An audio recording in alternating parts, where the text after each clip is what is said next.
Hello students, আজ আমরা যেমন হিউম্যান রিপ্রোডাকশান নিয়ে ডিসকাস করছি কয়েকটা ক্লাসে, এবং তোমাদের বলেছিলাম যে mail reproductive structure, mail reproductive সিস্টেমের স্পার্ম ফর্মেশন স্ট্রাকচার এগুলো কমপ্লিট হয়ে যাওয়ার পর আমরা ফিমেল রিপ্রোডাক্টিভ স্ট্রাকচার পড়ব এবং ওভুজেনেসিস, ওভাম ফর্মেশন এই ব্যাপারগুলো নিয়ে ডিসকাস করব। তো আজকে ফিমেল রিপ্রোডাক্টিভ স্ট্রাকচারের যে পোর্শনটা স্টার্ট করব তার ফার্স্ট ক্লাস। তো অবশ্যই প্রথমে আমরা তাহলে ফিমেল রিপ্রোডাক্টিভ স্ট্রাকচারটা সম্পর্কে জেনে নেব, এবং সেটারই দেখো এখানে একটা আমি পিকচার ড্র করেছি।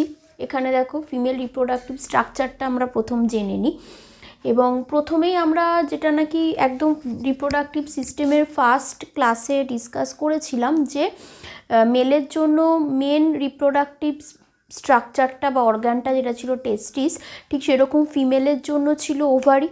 দেখো এখানে ওভারির পিকচার দেখতে পাচ্ছি, আমি এখানে ওভারিটা পয়েন্ট করিনি, তোমরা জানো সবাই ওভারির পিকচার কোনটা এখানে, ঠিক আছে? তো সেই জন্য ড্রয়িং করিনি, তবু দেখতে পাচ্ছ দেখো এখানে দুটো, একটা হিউম্যান ফিমেলের জন্য আমরা দুটো ওভারি পাই, দুটো ওভারি দেখো এখানে পিকচার ড্র করে ফেলেছি। আর কি আছে না, এটা যেমন মেন অর্গান, তার সাথে যে অ্যাক্সেসরি অর্গানসগুলো আছে আমরা এর সাথেই পড়বো এবং ওগুলোর ফাংশনসগুলো একটু ডিসকাস করব। তো এই দুটো তাহলে হলো ওভারির পোর্শন। তারপরে দেখো এই যে মেজর এই যে পার্টটা আমরা পাচ্ছি, এটা হচ্ছে ইউটেরাইন পার্ট বা ইউটেরাস, যে পোর্শনে আমরা জানি যে কোনো ফিমেল কনসিভ করার পর যে পোর্শনে ফিটাসটা গ্রো করে, ফিটাস একদম গেস্টেশন পিরিয়ডটায় মানে চাইল্ড বার্থের আগে পর্যন্ত যে পোর্শনে ফিটাস গ্রো করে সেই পোর্শনটা হচ্ছে এই ইউটেরাস পার্টটা। আচ্ছা, তারপরে এই যে ওভারির এখানে তাহলে দুটো ওভারি পেলাম, মিডিল পোর্শনটায় দেখো ইউটেরাস পেলাম। এবার এই যে দুটো ফানেল বা দুটো এরকম নলের মতন যে দুটো পার্ট দেখো দুদিকে দেখতে পাচ্ছি, এগুলোকে আমরা বলবো হচ্ছে ফ্যালোপিয়ান টিউব। এই যে একটা ফ্যালোপিয়ান টিউব, এটা একটা ফ্যালোপিয়ান টিউব।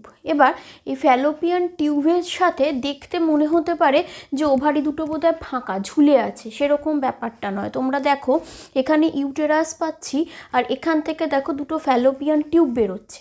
এবার এই ফ্যালোপিয়ান টিউবের দুটো সাইডে আছে আর ইউটেরাসের এই ওয়াল থেকে দেখো ওভারি দুটো তো আটকে আছে, কিন্তু তার মানে এই নয় যে ওভারি দুটো ঝুলে রয়েছে। কেন কি না, এই যে ওভারির সাথে এই ফ্যালোপিয়ান টিউবের মিডিলে, যেগুলো দেখো আমি গ্রিন কালার করে রেখেছি মিডিলে, এই যে পোর্শনগুলো পাচ্ছি এখানে কিছু লিগামেন্টস এবং মেমব্রেন আছে। কি করছে সেই লিগামেন্টস আর মেমব্রেনসগুলো এই যে ফ্যালোপিয়ান টিউব আর ইউটেরাইন ওয়ালের সাথে ওভারিগুলোকে অ্যাটাচ করে রাখছে। ওগুলো কিন্তু ফ্লোটিং বা ফ্রি নেই, এই লিগামেন্টসগুলোর সঙ্গে আর মেমব্রেনের সঙ্গে এগুলো অ্যাটাচ রয়েছে ওভারিগুলো। তো সেইগুলোর নামটা কি দেখো, ব্রড লিগামেন্টস। আর কি আছে না, মেসোভেরিয়াম মেমব্রেন, মেসোভেরিয়াম লেয়ার বা মেসোভেরিয়াম মেমব্রেন এরকমভাবে তোমরা বইতে পাবে। আর ব্রড লিগামেন্ট, তো এই ব্রড লিগামেন্ট আর মেসোভেরিয়াম মেমব্রেন এই দুটো মিলে এখানে কভার করে রেখেছে আর ওভারির সঙ্গে এটা অ্যাটাচ রয়েছে। এটা তাহলে বোঝা গেল কি যে ওভারিটা ফ্রিভাবে থাকে না, এগুলোর সঙ্গে অ্যাটাচ থাকে। ওকে, এরপরে তাহলে দেখি আমরা এই ফ্যালোপিয়ান টিউবটা তো জানলাম, এবার ফ্যালোপিয়ান টিউবের ডিফারেন্ট পার্টের একটু ডিফারেন্ট নাম আছে। আর একটা তোমাদের মনে হতে পারে যে ম্যাম এখানে পিকচারটা ড্র করেছে ফ্যালোপিয়ান টিউবের সামনের দিকটা সরু আর পেছনের এই পোর্শনটা একটুখানি থিকনেসটা বেশি, কিন্তু এটা কোনো ড্রয়িংটা কীরকম, কেন এই থিকনেসটা বেশি না, সেখানে দেখো এই সামনের পোর্শনটা মানে স্ট্রাকচারটাই ফ্যালোপিয়ান টিউবের এরকম হয়। যখন ইউট্রাসের সঙ্গে ফার্স্ট এখানে অ্যাটাচমেন্টটা আমরা পাচ্ছি, এখানে ডায়ামিটারটা অনেকটা কম থাকে আর এই যে পোর্শনটা ডায়ামিটারটা বেশি হয়। এবার তাহলে ফ্যালোপিয়ান টিউবের এই যে পার্টটা, এই যেখানে নাকি আমরা ডায়ামিটারটাকে কম পাচ্ছি, এই রিজিয়নটাকে দেখো আমরা বলছি হচ্ছে ইস্থমাস। এই রিজিয়নটাকে দেখো আমরা বলছি ইস্থমাস। ঠিক তারপরে যেখানে ডায়ামিটারটা ইনক্রিজ হয়েছে এই পোর্শনটাকে আমরা বলছি অ্যাম্পুলা। এই অ্যাম্পুলা রিজিয়নের একটা ইম্পর্টেন্স আছে কি না, এটা তো ফিমেল রিপ্রোডাক্টিভ স্ট্রাকচার পড়ছি, ওভারির ভেতরে ওভিউলস ফর্ম করবে, সেই প্রসেসগুলো আমরা ইন ডিটেলসে পড়বো। কিন্তু এখান থেকে ধরো ওভিউলটা ফর্ম করে রিলিজ হয়ে ওভিউলটা এই যে এই পাথওয়ে ফলো করে যাচ্ছে, অ্যাম্পুলা এই রিজিয়ানে যাচ্ছে। আর স্পার্ম কি করেছিল না, স্পার্ম সেখানে এই যে ভ্যাজাইনাল রিজিয়ান দিয়ে এন্টার করেছে, করে স্পার্মও এই যে পাথওয়েটা ফলো করো, আমি যেটা দেখাচ্ছি সাথে পিকচারও সাইডে তোমাদেরকে দেখিয়ে দিচ্ছি। আবার যখন ফার্টিলাইজেশন পড়বো আমরা তখন খুব ভালো করে এগুলো পড়বো, কিন্তু তার আগে এখানে তোমাদের বোঝার জন্য আমি ব্যাপারটাকে আরেকবার এখানেও দেখিয়ে দিলাম। এই অ্যারোটা ফলো করে যাচ্ছে এই পোর্শনে স্পার্মস, আর এই পোর্শনে দেখো ওভিউল রিলিজ হয়ে এই পোর্শনে আসছে। তাহলে এই পার্টে গিয়ে স্পার্মস আর একটা কী হবে, ফিউজড হবে, মানে ফার্টিলাইজেশনটা কমপ্লিট করবে। তাহলে এই অ্যাম্পুলা রিজিয়ানটায় থিকনেসটা কেন বোঝা গেল, যে এই পোর্শনে স্পার্মস আর একটা মিট করবে, ফিউজড হবে। তো যে পোর্শনে তাহলে ফার্টিলাইজেশন পারফর্ম হয়, তোমরা আরও লোয়ার ক্লাসে যখন 8th পড়তে কি 9th যদি তোমরা বায়োলজি বা 10th যখন অন্য বোর্ডে তোমরা ICSE বোর্ডে তোমরা পড়ে এসেছো, তো সেইগুলোতে ফিউশনটা হচ্ছে আমরা পড়েছি ফ্যালোপিয়ান টিউবে। এখানে আরও ডিটেলসে পড়বে কি, যে এই ফ্যালোপিয়ান টিউবের অ্যাম্পুলা রিজিয়ানে ফার্টিলাইজেশন পারফর্ম হয়।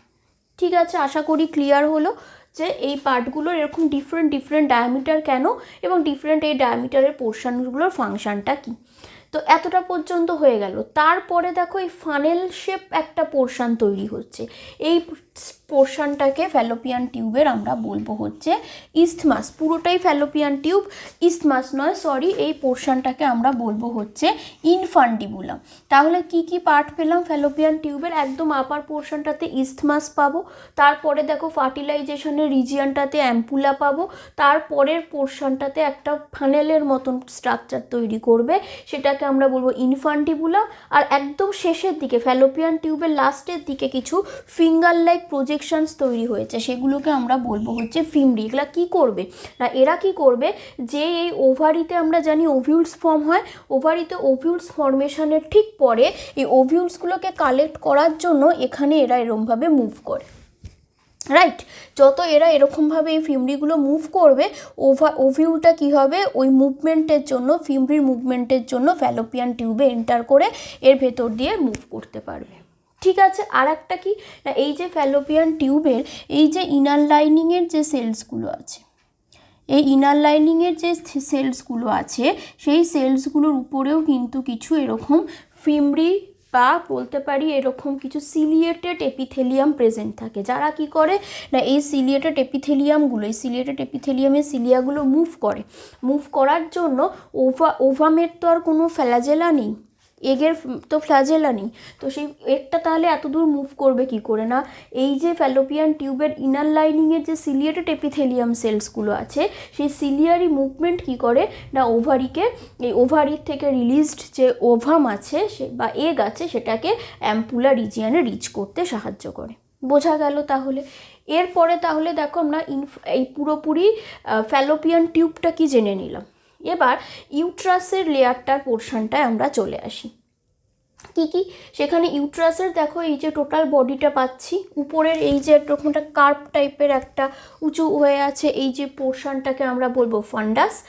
আর পুরো যে ওয়ালটা পাচ্ছি, ইউটেরাইন যে ওয়ালটা পাচ্ছি, তার দেখো 3টে মেমব্রেন পাবো বা 3টে লেয়ার পাবো। লেয়ারগুলো কীরকম না, বাইরের থেকে ভেতর দিকে যদি দেখি, তাহলে আউটসাইড থেকে যদি দেখা শুরু করি, একদম বাইরের ইউটেরাসের যে লেয়ারটা, সেটাকে আমরা বলবো হচ্ছে পেরিমেট্রিয়াম। ঠিক আছে, একদম বাইরের লেয়ারটাকে দেখো আমরা বলবো হচ্ছে পেরিমেট্রিয়াম। নেক্সট পেরিমেট্রিয়ামের পর ইনার যে লেয়ারটা, সেটা হচ্ছে মায়োমেট্রিয়াম। পেরিমেট্রিয়ামের ভেতরের পোর্শনটা দেখো চলে আসছে মায়োমেট্রিয়াম, আর ঠিক তার ভেতরে দেখো ঠিক একটা রেড কালারের লেয়ার দেখিয়েছি, সেটা হয়ে যাচ্ছে এন্ডোমেট্রিয়াম। কেন রেড, কেন কি এই এন্ডোমেট্রিয়াম লেয়ারে প্রচুর ব্লাড ক্যাপিলারিজ থাকে, ব্লাড ভেসেলস থাকে, এবং এটা হয়ে যাচ্ছে এন্ডোমেট্রিয়াম, এবং অনেকটা থিক হয়। ঠিক আছে, এবং এই থিকনেসটা কিন্তু ভ্যারি করে, মানে তোমরা যখন মেনস্ট্রুয়াল সাইকেল পড়বে তখন আরও ডিটেলসে তোমাদের সঙ্গে ডিসকাস করব। এই পেরিমেট্রিয়াম আর মায়োমেট্রিয়াম লেয়ারটা ফিক্সড আছে, কিন্তু এন্ডোমেট্রিয়াম লেয়ারটা কি হয়, থিকেনিংটা কিন্তু ভ্যারি করে মানে মেনস্ট্রুয়াল সাইকেলের সময়, মানে আমরা দেখো জানি কি ইমপ্ল্যান্টেশন বা রোপণ যেটাকে বাংলায় বলা হচ্ছে, মানে ফিটাসটা টোটালটা গ্রো করবে ইউটেরাসের মধ্যে। এবার তাহলে ইউটেরাসকে কি করতে হবে, ফিটাসটা যাতে কনসেপ্টটা যাতে মেনটেন হয়, যাতে মিসক্যারেজ না হয়, তাই জন্য মানে প্রেগনেন্সিটাকে রিটেন করে রাখতে হবে, হোল্ড করে রাখতে হবে, তাই জন্য এই ওয়ালটা থিকনিং দরকার। তো সেই থিকনিংটা হয় হচ্ছে এই যে লেয়ারটা, এন্ডোমেট্রিয়াম লেয়ারটা অনেক অনেক থিক হয়, অনেক অনেক থিক হয়। ঠিক আছে, এবার পার মান্থেই এটা থিক হবে। যখনই একটা ওভাম রিলিজ হবে, তো ওভাম রিলিজ হয়েছে মানেই তো ওটা ফার্টিলাইজড হতেই পারে। ফার্টিলাইজড হবে কি হবে না সেটাই অ্যাম্পুলা ক্রস করে যাওয়ার পরে ডিসাইড হলো কি ওভামটা ফার্টিলাইজড হলো কি হলো না। তার আগে থেকে বডি জানছে না, বডির সেন্সেশন সেটা হচ্ছে যে ওভাম রিলিজ হয়েছে মানে আমাকে রেডি থাকতে হবে, ইউট্রাসকে রেডি থাকতে হবে ফার্টিলাইজেশনের জন্য, যাতে ফার্টিলাইজড হলে যাতে কনসেপ্টটাকে রিসিভ করে ফিটাসটাকে গ্রো করাতে পারে। তো সেই জন্য যেই ওভাম রিলিজ হবে অনেক হরমোনাল চেঞ্জেস পাবে, সেইগুলো পিটুইটারি এবং ইটসেলফ ইউটেরাসের যে হরমোনসগুলো আমরা পাবো সেগুলো ডিসকাস করব। কিন্তু এখন এটুকু জেনে রাখো যে ওভামটা রিলিজ হওয়ার সাথে সাথে ইউটেরাইন ওয়ালের থিকনেসটাও বাড়তে থাকে। এবার দেখা গেল যে ওভামটা ফার্টিলাইজড হয়নি, তো তাহলে আর এখানে ইউটেরাইন থিকনেসের কোনো দরকার নেই, কেন ফার্টিলাইজড হয়নি যখন ইমপ্ল্যান্টেশনও হবে না। তখন কি হচ্ছে না, এই যে টোটাল যে এখানে ব্লাড ভেসেলসগুলো এক্সট্রা ফর্ম করেছিল, মিউকাস লেয়ারের থিক লেয়ার তৈরি হয়েছিল, সেটা কি হয় ওই ওভামের সাথে এখানে ভ্যাজাইনা দিয়ে শেড আউট হয়ে যাচ্ছে, যেটাকে আমরা মেন্সেস পাচ্ছি, মেনস্ট্রুয়াল সাইকেল পাচ্ছি। ঠিক আছে, তো এটা আশা করি তোমরা বুঝতে পেরেছো যে এই লেয়ারটা ঠিক হয়, রিলিজ হয়, আবার নেক্সট সাইকেলের জন্য আবার প্রিপেয়ার হয়। তো এভাবে বিল্ড হচ্ছে, আবার ব্রেক করে রিলিজ হয়ে যাচ্ছে হচ্ছে এই এন্ডোমেট্রিয়ামের লেয়ারটা।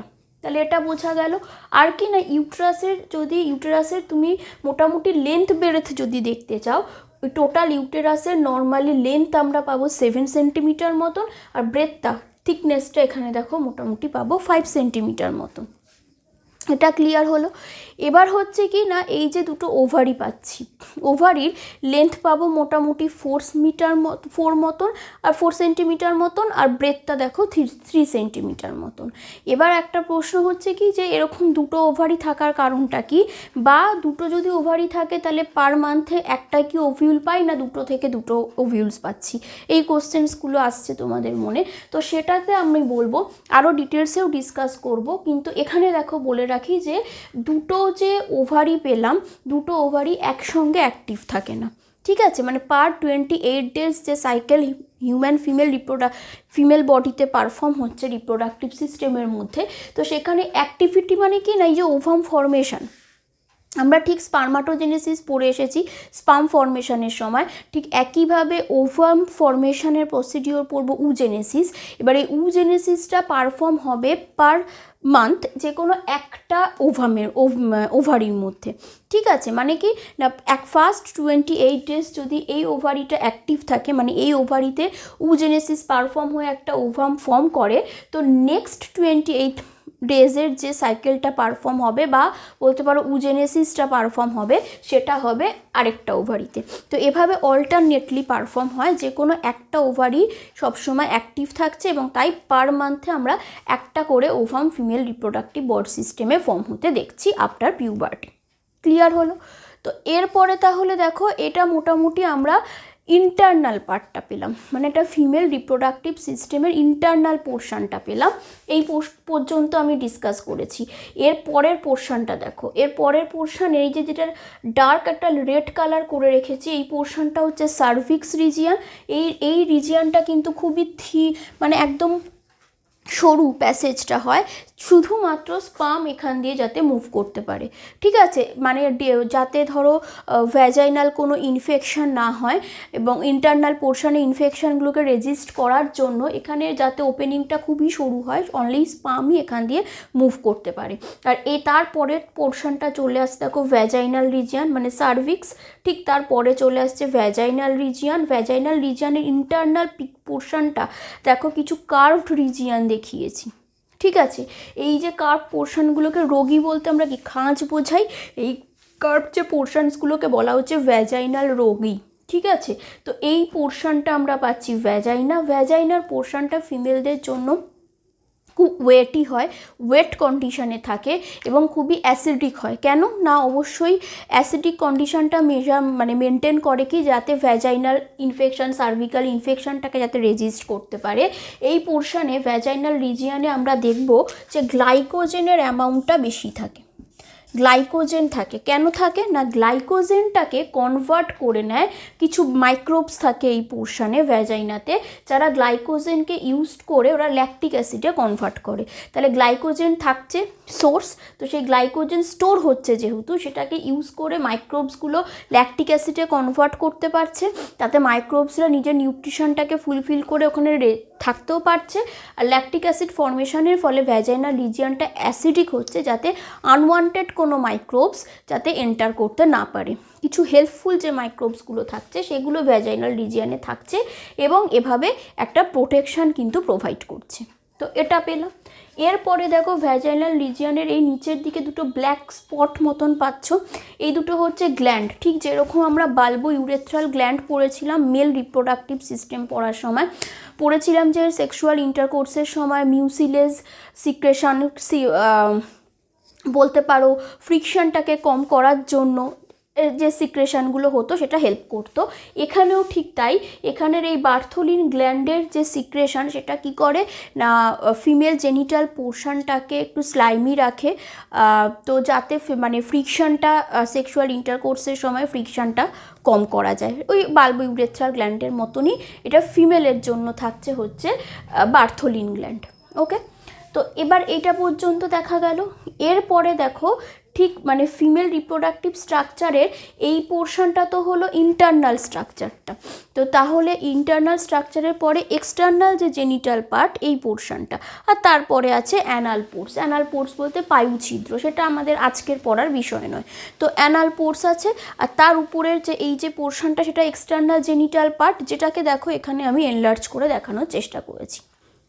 সেটাতে কি পাবো না, এক্সটার্নাল জেনিটাল পোর্শন মানে দেখো পিউবিক বোনসের লোয়ার পোর্শনটাতে ফিমেলদের জন্য এক্সটার্নাল জেনিটাল পার্ট প্রেজেন্ট থাকছে, এবং সেই জন্য দেখো এই পোর্শনটাতে যে হেয়ার্স পাবো সেগুলো যেহেতু পিউবিক রিজিয়নের হেয়ার্স, তো তাহলে পিউবিক হেয়ার বলবো।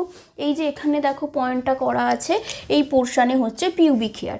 এবার ঠিক তার তলার পোর্শনে ফিমেল, এই পোর্শনটা হচ্ছে ফিমেল এক্সটার্নাল জেনিটাল পোর্শন, এবং সেই পোর্শনটা দুটো মেমব্রেনাস কভারে কভার করা আছে। আউটার কভারটা থিক, ইনার কভারটা থিন হবে, কিন্তু প্রচুর ওরকম একটুখানি খাঁজ থাকবে। ঠিক আছে, তো তাহলে এই এক্সটার্নাল যে কভারিংটা পাচ্ছি, এই এক্সটার্নাল যে মেমব্রেনাস কভার সেটাকে দেখো বলা হচ্ছে লেবিয়া মেজরা, আর ইন্টারনাল যে এরকম একটা গ্রুপ করা খাঁজ দেখতে পাচ্ছ সেই যে মেমব্রেনাস কভারিংটা সেটা হচ্ছে লেবিয়া মাইনরা। এবার কি না, পিউবিক পোর্শনে পিউবিক হেয়ার অবশ্যই ওই আফটার পিউবার্টি প্রেজেন্ট থাকবে, এবং এই লেবিয়া মেজরা পোর্শনেও কিন্তু পিউবিক হেয়ারের প্রেজেন্স পাবো।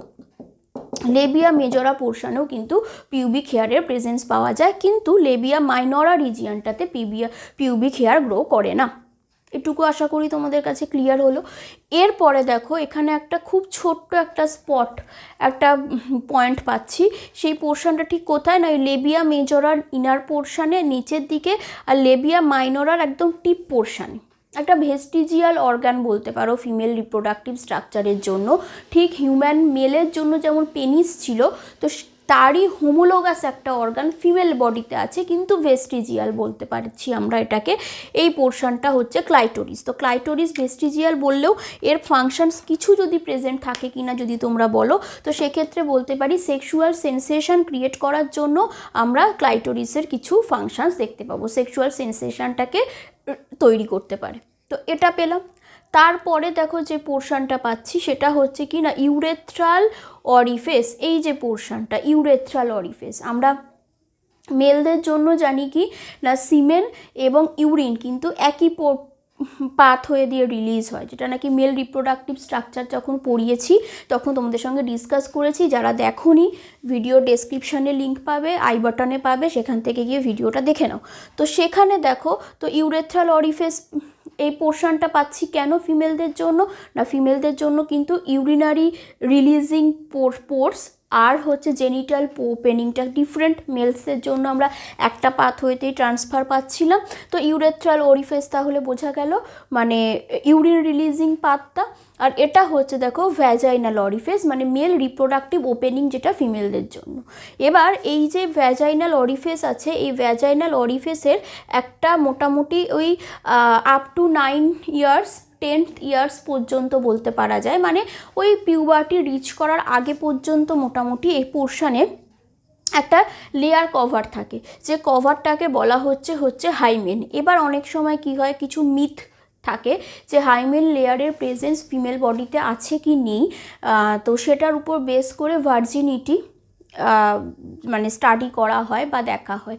কিন্তু সেক্ষেত্রে দেখো বলতে পারি যে ভার্জিনিটি মেনটেন করার জন্য, মানে ভার্জিনিটি মেনটেন হয়েছে কি না সেটা টেস্টিংয়ের জন্য কখনোই আমরা হাইমেন লেয়ারের প্রেজেন্স আছে কি না ওই ভ্যাজাইনাল অরিফেস রিজিয়ানে সেটা কিন্তু আমরা শিওর বলতে পারি না। কেন কি না, ওই মোটামুটি একটা মানে হিউম্যান ফিমেল যদি হয় তো 9th 10th ইয়ার্স পর্যন্ত, যতক্ষণ সে পিউবার্টি রিচ করছে না সেই এজ পর্যন্ত হাইমেন লেয়ারের প্রেজেন্স পেতে পারি। কিন্তু তারপরে বা তার আগেও সাইক্লিংয়ের সময় বলতে পারো, কোনো হয়তো হার্ড ওয়ার্কআউট করছে, হ্যাঁ ছোটাছুটি করছে, খেলাধুলা করছে, বা এখন মেনস্ট্রুয়াল কাপ ইউজ করছে, তো সেই বিভিন্ন কারণে হতে পারে এই হাইমেন লেয়ার কিন্তু তা ব্রেক করে যেতে পারে। তো সেই জন্য হাইমেন লেয়ারের প্রেজেন্স আছে কি নেই তো সেটা দেখে কিন্তু ভার্জিনিটি পুরোপুরিভাবে কিন্তু শিওর করা সম্ভব নয়। তো এই একটা ব্যাপার এখানে বললাম। আর তারপরে এই যে পোর্শনটা তো তাহলে পুরোটাই এক্সটার্নাল জেনিটাল পার্ট পেলাম। তো এবার তারপরে এই পোর্শনটা তো হচ্ছে অ্যানাল পোর রিজিয়ান, মানে অ্যানাল পায়ুছিদ্র। তো সেই পায়ুছিদ্র আর জেনিটাল পোর্শনের মিডিলের যে পার্টটা আমরা পাচ্ছি সেই পোর্শনটাকে দেখো আমরা বলবো হচ্ছে পেরিনিয়াম পোর্শন। ঠিক আছে, সেই পোর্শনটাকে দেখো আমরা বলবো হচ্ছে পেরিনিয়াম পোর্শন। তো এটা তার মানে এই পোর্শনটা হয়ে গেল ফিমেলের ইন্টারনাল যে জেনিটাল পোর্শন পার্টগুলো আমরা পাচ্ছি ফিমেল রিপ্রোডাক্টিভ স্ট্রাকচারের মধ্যে।